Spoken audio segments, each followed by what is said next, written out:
Hello everyone, मैं हूँ आपकी होस्ट एंड कोच रितु और आज हम बात करने वाले हैं फोरप्ले के बारे में कि ये इतना इम्पॉर्टेंट क्यों है। देखिए, फोरप्ले एक आप कह सकते हो चाबी है। फोरप्ले अगर आप ना करो, जैसे बिना चाबी के गाड़ी स्टार्ट ही नहीं होगी, तो फोरप्ले को आप वैसा ले सकते हो। बट मैक्सिमम बेस पे देखा गया है कि समय बीतने के साथ साथ लोग फोरप्ले को स्किप करते जाते रहते हैं। फोरप्ले एक छोटा सा नाम है, एक शब्द है, पर इसके अंदर बहुत से वैरायटीज़ है। लाइक किसिंग भी फोरप्ले में आता है, cuddling, hugging, licking, oral, even साथ साथ आप रिम जॉब ले लो, ब्लो जॉब ले लो, कुछ भी हो, ये सारी चीज़ें फोरप्ले में आता है। फोरप्ले के इतनी वेरिएशंस है, अलग अलग लोगों की अलग अलग पसंद है।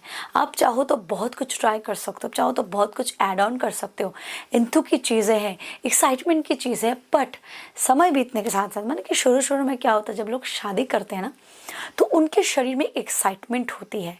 तो ये एक्साइटमेंट के चलते कुछ भी वो करे उनका इरेक्ट हो जाता है, और जो भी करे उनको मज़ा आता है। बट जब धीरे धीरे शादीशुदा ज़िंदगी थोड़ी पुरानी होती जाती है, वही चीज़ें फिर दोहराई जाती है, रिपीट होते होते फिर लोग यूज्ड टू हो जाते हैं, और उसके बाद कुछ नयापन नहीं पर पुराना छोड़ देते हैं, यानी कि स्किप करते जाते हैं। आधे घंटे की फोरप्ले 5 मिनट में आके टिक जाती है, जैसे तैसे पेनिट्रेशन को ख़त्म करते हैं, और इसके बाद क्या होता है, धीरे धीरे सेक्स लाइफ से उनका मन उब जाता है और सेक्स करना छोड़ देते हैं। बहुत से कपल ऐसे हैं दोस्तों, 40-45 के साल की उम्र में ही सेक्स करना बंद कर चुके हैं। अब उनके बीच महीने में एक बार होती है, बहुत मुश्किल से 2 बार होती है, ऐसे ज़िंदगी में आ जाता है। जबकि एक पुरुष 40 साल 45 साल की उम्र में इरेक्टल डिस्फंक्शन को भी फेस नहीं करता। एक औरत 45 साल की उम्र के बाद मेनोपॉज स्टार्ट करती है, जबकि वो एज एक्चुअली सेक्स के लिए बहुत आइडियल होता है जब वो 30 क्रॉस करती है और 40-45 के बीचों बीच। पर उस उम्र में बहुत लोगों का सेक्स लाइफ ख़त्म हो जाता है, जस्ट बिकॉज ऑफ इट कि उनके लाइफ से इंथू गायब हो जाती है। इसीलिए हम बात कर रहे हैं कि फोरप्ले इतना इम्पॉर्टेंट क्यों है। देखिए, फोरप्ले एक ऐसी चीज़ है मानो जिसमें आप बहुत कुछ डाल सकते हो। सपोज टू भी आपकी कोई फैंटेसी है, कोई ऐसी फैंटेसी जिसको आपने कभी फुलफिल नहीं किया, आपने बहुत कुछ ट्राई कर लिया, बट बहुत बार ऐसा होता है कि हमारे दिल में बहुत कुछ होता है, हम बोल नहीं पाते। बहुत सारे मेल पार्टनर को ट्रिपिंग फैंटेसी है, किसी को नावल फैंटेसी है, किसी को फुट फटिश है, तो कोई आज तक क्रेट को लिख ही नहीं किया, उसको लिख करना है। आज तक ओरल के ही किया, उसको ओरल ट्राई करना है। किसी को पता ही नहीं है रिम जॉब क्या था, अब जाना है तो उसको वो ट्राई करना है। शादी के 5 साल 10 साल बीत चुके हैं, क्या हम इसको ट्राई कर सकते हैं? बखूबी कर सकते हो, इसको स्किप करने के बजाय। देखिए, सेक्स का 3 पार्ट है, फोरप्ले, मिडिल प्ले जिसको हम इंटरकोर्स कहते हैं, एंड आफ्टर प्ले। फोरप्ले आप अपने आप को सेक्स के लिए, यानी कि पेनिट्रेशन के लिए प्रिपेयर कर रहे हो, उसमें सब कुछ आता है। पेनिट्रेशन बस सेक्स का 30% पार्ट है, बाकी 70% फोरप्ले है। आफ्टर प्ले बाद में आता है, वो भी इंपॉर्टेंट है, उसमें किसी और टॉपिक पे हम डिस्कस करेंगे। तो फोरप्ले में किस से स्टार्ट होती है?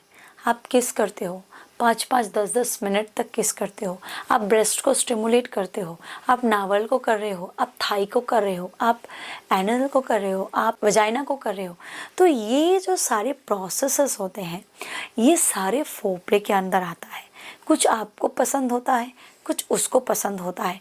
तो जब आप लॉन्ग टर्म बेस पे कुछ ना कुछ ऐड ऑन करते रहते हो ना, तो आपकी सेक्स लाइफ बहुत स्मूथ चलती है, वो पटरी पे चलती है और बड़े आराम से चलती है।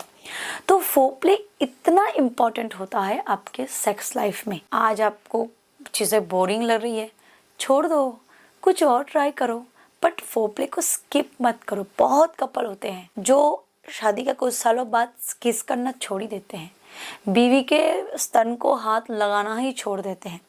भाई, उसने आपके बच्चे को दूध पिलाया है तो हो सकता है वो सैगिंग हो गए, बट उसमें सेंसिटिविटी आज भी वही है जो बच्चा होने के पहले था। तो उसको स्किप करने के बजाय आप दूसरा प्रोसेस कर सकते हो।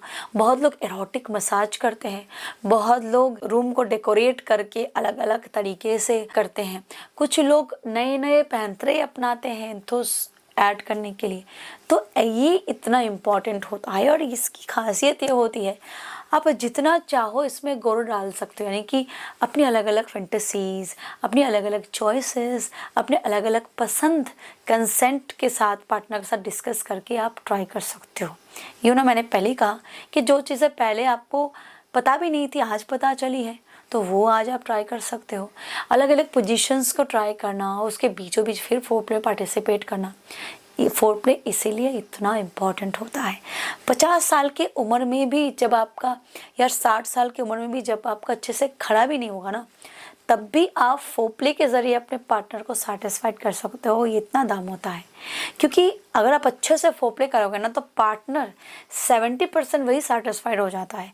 बहुत लोग का टाइम बहुत कम होता है, 2-3 मिनट में डिस्चार्ज आते हैं। अगर वो अच्छे से फोरप्ले में इन्वॉल्व करे अपने आप को, तो उनकी फीमेल पार्टनर 80% वही संतुष्ट हो जाती है। फिंगरिंग करना, ओरल करना, ब्रेस्ट को स्टिमुलेट करना, मसाज देना, अलग अलग तरीके से टच करना, किसिंग में इन्वॉल्व होना, फीमेल पार्टनर वही पे 80% सेटिस्फाइड हो जाती है। बाकी जो 20% बचते हैं यार, उसको पेनिट्रेट करके सेटिस्फाइड कर दो। ये इतना इम्पॉर्टेंट होता है, तो प्लीज़ इस पे गौर फरमाओ। फोरप्ले को स्किप मत करो, इस पे चीज़ें ऐड ऑन करो, बहुत अच्छा होता है। अगर चाहते हो मुझसे कोई भी टॉपिक पर डिस्कस करना जो किसी के साथ आप नहीं कर सकते, प्लीज़ ritusarkar.org पे विजिट करो, सेशन बुक करो और आप मुझसे अपने दिल की बातें कर सकते हो। Thank you so much for watching. Bye bye.